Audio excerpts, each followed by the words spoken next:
ज्या काळात जातपात, स्पर्श अस्पर्श यांचं काटेकोर बंधन होतं, ज्या काळात माणूस माणसाला स्पर्शही करत नव्हता, जिथे जातीभेतीच्या भिंती खूप उंच होत्या, त्या काळात एका धाडसी स्त्रीनं असा निर्णय घेतला ज्यानं संपूर्ण समाज हातरून गेला.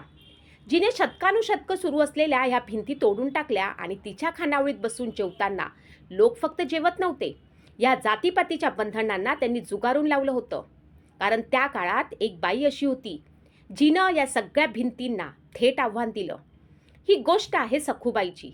वर्दनकाळ सखूबाईचा हा दंडक जाहीर होताच यच्छावत बामणे आणि बामणे तर खानावळीमध्ये पाटाला पाट भिळवून गुण्यागोविंदानं जेवू लागले.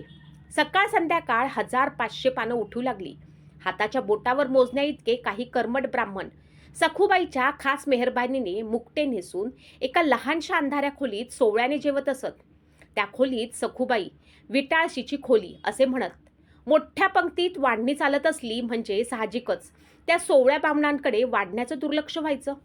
अहो आमटी आणा, चपाती आणा, हे आणा ते आणा असा ते ओरडा करायचे. बराच ओरडा झाला की सखूबाई गरजायची, अरे बंड्या, त्या विटाळशा बाया काय बोंबलतायत तिकडे पहा.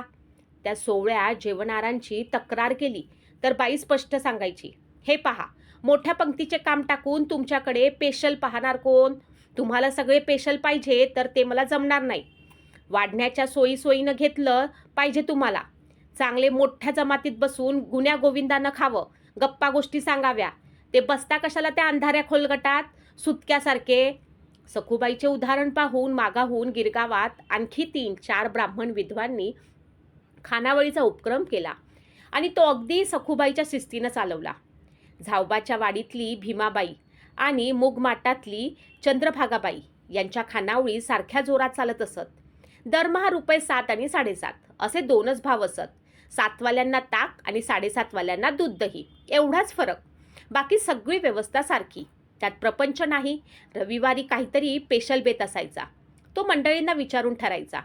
सणावारी मिष्टान्न भोजनाच्या वेळी कोणी कमी जेवलं तर बाई उस्तळायची, काय रे, आधी कुठे हाटेलात शेण खाऊन आला होता वाटतं, असं भर मंडळी टोमणा द्यायची.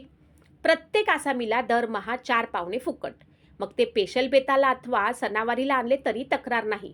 एखादा इसम 2-3 वेळा आला नाही तर सखूबाई लगेच त्याच्या बिऱ्हाडी आपला माणूस पाठवून चौकशी करायची आणि तो आजारी असला तर तो बरा होऊन जेवायला परत येईपर्यंत दोन्ही वेळेला साबुदाण्याची पेच बिनचूक घरपोच पाठवायची. हा प्रघात बाकीच्या सर्व खानावळीतही पाळीत असत. सखूबाईच्या तोंडाला फारसे कोणी तोंड देत नसत. देईल त्याचे असे काही बाभाडे काढायची ती का सगळ्या पंक्तीची भरमसाठ करमणूक.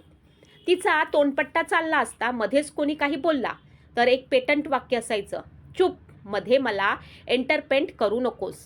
अरे एवढा मोठा तो जस्टिस रांडा आणि तो चंद्रावर माझ्या खानावळीत जेवले म्हणून हायकोर्टाचे जडच झाले.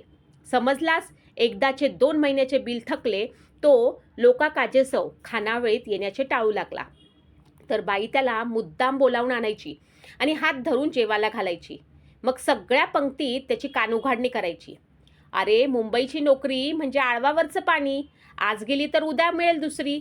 पण मेल्या, उपाशी राहून तू काय करणार? उपाशी पोटानं नोकऱ्या मिळत नाहीत. तुझा हात चालेल तेव्हा दे पैसे, पण जेवायला टाळाटाळ करशील तर ओतीन भाताचा आधन तुझ्या बोडक्यावर. पंक्ती चालल्या असताना कमरेवरती हात देऊन बाई पंक्तीतून शतपावली घालायची. प्रत्येकावरती काही ना काही टीका टिप्पणी टिंगल सारखी चालायची. सणावारी तर पोटभर जेवण्यावर तिचा फार मोठा कटाक्ष.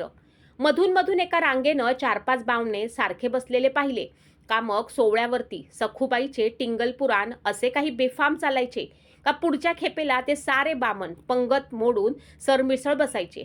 तात्पर्य, सहभोजनाच्या जातीभेदीचे बंध तुटले नाहीत तरी किंचित ढिले पाडण्याची कामगिरी आजकालच्या समाजसुधारकांच्या कल्पनेत फुरफुरण्यापूर्वीच सखूबाईनं हा धाडसी प्रयोग केलेला आहे आणि त्याचे महत्त्व हिंदूंच्या सामाजिक सुधारणेच्या इतिहासात डावलता येणार नाही. हे लिहिले आहे प्रबोधनकार ठाकरे यांनी. आज आपण समानतेच्या गोष्टी करतो, समाज सुधारण्याच्या चर्चा करतो, पण सखूबाईसारख्या स्त्रियांनी हे सगळं खूप आधीच कृतीतून दाखवून दिलं होतं. त्यांची खानावळ फक्त जेवणाची जागा नव्हती तर ती होती समतेची शाळा, मानवतेचा धडा आणि धाडसाची जिवंत कहाणी. अशा क्रांतिकारी स्त्रीला सलाम. कारण बदल नेहमी मोठ्या घोषणांनी नाही तर अशा छोट्या पण धाडसी कृतींनी सुरू होतो. सखूबाईसारख्या लोकांमुळे समाज बदलतो. तुम्हाला ही कथा कशी वाटली? लाईक, शेअर आणि सबस्क्राईब नक्की करा. धन्यवाद.